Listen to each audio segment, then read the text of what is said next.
Hello, and welcome to the fourth episode of Power Dynamics for Life. I'm Dr. Aisha Haynes-Belizaire, and today's topic is how to vote for the best candidate. Now, I'm not here to tell you who to vote for or how to vote, but what I would like to do is to help to arm you with some tools. And these are some of the tools that I have taught over the years to my American government students as to how they can go about picking the best candidate. Now, one of the first things that I do want to talk about is the fact of how blessed we are to live in a democracy. And we have self-determination. You can determine where you want to work. If you want to start a business, you can determine where you want to live. We have freedom of speech, freedom of religion, freedom of the press. We have so many freedoms that other people in other countries do not have. Is America perfect? By no means. We have a lot of work to do in this country. But we do have the right to do that. We have the right to protest our government if we don't like what they're doing. And there are so many countries that don't have that right. Right now in China, in the city of Shanghai, they have people on lockdown because of COVID, and not like the COVID lockdowns that we had here. Oh no, not like that. They have people literally for the last month and a half locked in their apartments. They have erected 20-foot fences around their apartments, and they're bringing them food, but they can't come out until they have zero COVID in the city, which is crazy. Another country that we could look at is Russia. Right now in Russia, Vladimir Putin has passed a law about 2 months ago now, somewhere a month and a half ago, where you cannot say anything negative about the war in Ukraine. And if you do, you will be locked up for 15 years. So these are some of the things that go on in autocratic dictatorship type of governments. And so we're so blessed that we don't have that here. Now, one of the first things that you need to do is you need to go to your Secretary of State's website or your county board of elections, and you want to check your status as a voter. Check your registration status. If your address has changed, you need to update it. If you've changed your name, you need to update it. And also make sure you're still on the rolls, because over the last year, there have been a lot of laws that have passed that have cleared out voter rolls, have made a lot of changes, making voting a lot harder. The next thing you want to do is you want to get a sample ballot. And I downloaded off of my Secretary of State's website, my sample ballot, and this is what it looks like. As you can see, sample is stamped on there.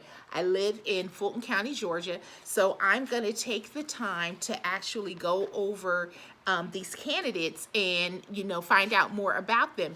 So often people, when they vote, they only vote for the top of the ticket, and that is like president, vice president, governor, mayor, senator, congressman, if they get that far down. Right now we're in a midterm election, so the president isn't even on the ballot. But a lot of times people don't even vote in the midterms, unfortunately. And we're in primary season. And so what that basically means is that each of the political parties is choosing the people in the primary that they want to run in the general election. But one of the reasons why people don't go and vote all the way down the ballot and vote for everything, because a lot of times they just don't know these people. And so one of the things that you want to do is educate yourself on the people who are running. And one of the best things is to go to their website and, read what they're about. Also, in addition to going to their website, you want to read local media outlets. Those are usually the best because they really keep up with local candidates, and you get a good overall view of who these people are. Additionally, you want to make sure that where you are getting your news from are trusted journalistic sources. You want to make sure that these media outlets have journalistic ethics and standards, because there's so much misinformation and disinformation out here, and we'll be talking about that in future episodes. The next thing that you want to do is you want to watch debates. You want to see how these people are being questioned and being under, under fire, under the gun, basically, and being challenged. You also, if you have an opportunity to go to a town hall and ask your own questions, that's also a good way to find out more about the candidate. One of the things that I like to find out is like, why are they running? There are some people that really have a heart for being a public servant, and there are some people who just want the benefit of that office. They want the power, and you want to make sure that you're not voting for somebody who just wants the power. You have in these offices a lot of times, they are making policies about, people's lives, our lives. They're making policies about what kind of businesses come into the area, what kind of mergers are going on, whether or not a business is gonna, file bankruptcy, so they get a lot of insider information. And you want to make sure that you have someone that's ethical in that office, that is not just there to see how they can increase their pockets or, just have more power. The next thing you want to do is you want to look and see the candidate, whether or not they have good leadership skills. Do they have good, how are they going to be in a crisis? That's very, very important. It's good when everything is all peachy and cream, but when things are bad, you want to make sure that you have someone who has good leadership skills and can make good decisions. The next thing that you want to look at is if they are the incumbent, and the incumbent is the person who is currently in the office, that what have they done thus far? What kind of bills or policies have they gotten passed? What kind have they sponsored, supported, introduced? A lot of times it's very difficult to get legislation passed. And so sometimes, they have ideas and bills that they want to get passed, but maybe have not had enough people in the majority to get those laws passed. And so also what they sponsor speaks to me about what their agenda and their priorities are. You also want to look at who is funding these people. Right now, it's really important to see who are the backers of a particular candidate, because that also can tell you what they will make their priorities, and that's very, very important. You also want to know, have they served you well while they've been in office? I know I'm one of those people who I call and I write to my representatives, because I have questions, and if I see things happening in the news and I want to know where they stand, and it's very important to me that they get back to me. And as a matter of fact, my congressman has sent me letters and called me back on certain things that I have called about, and actually sent me one time a 4-page letter going point by point the questions that I asked. So that told me as a constituent that he actually cared about me and my issues. And that's important. You need to say, do they care about you and your issues? Or is it that they just are trying to get your vote? Another thing that I look at in their character, you have a lot of politicians out here that wear their religion on their sleeve, and they'll say, well, I'm a Christian and I'm voting for Christian values.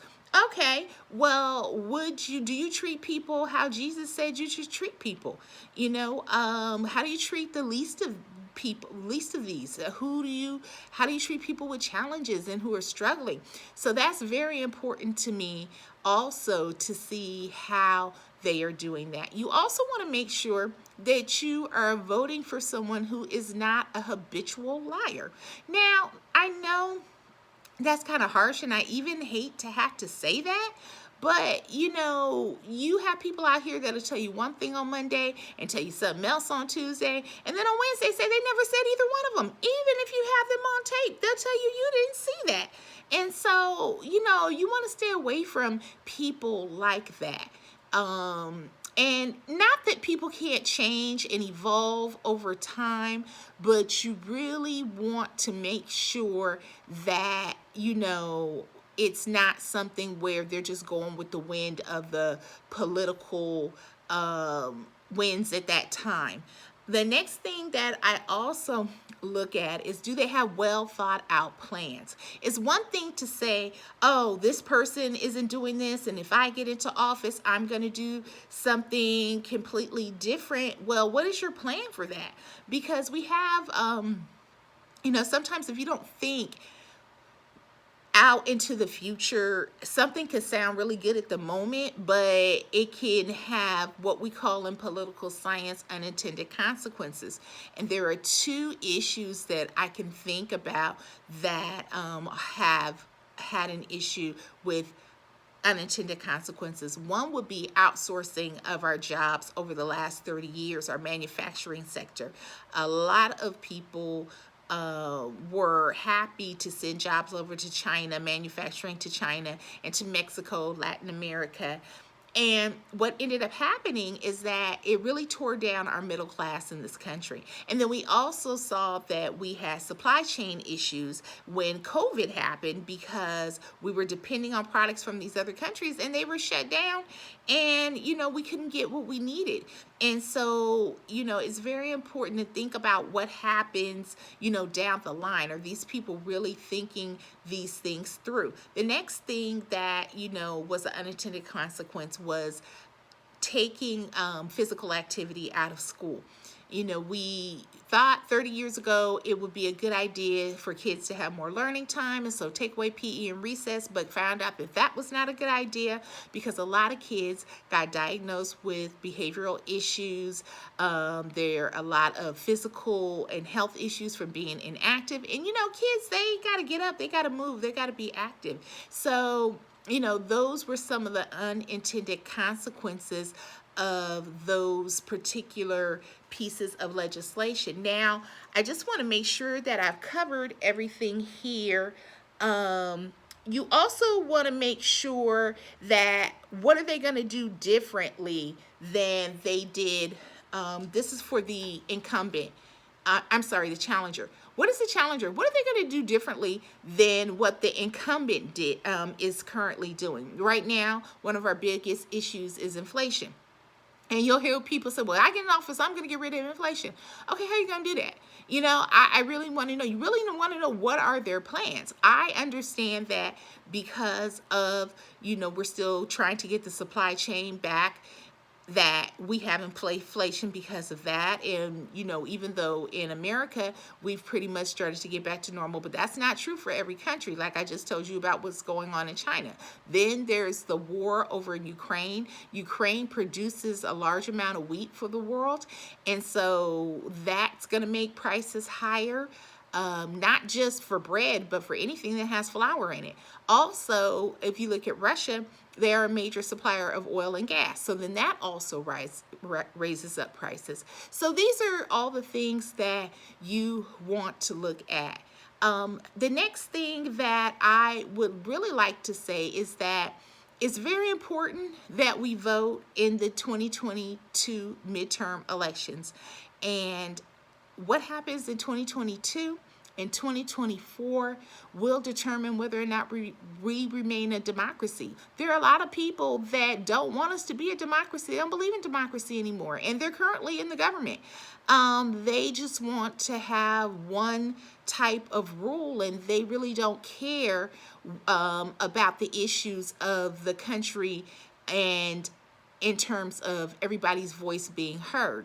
So I really hope that I was able to help you and arm you with some tools that you can take to the voting polls with you. Make sure that you vote early if you have an opportunity.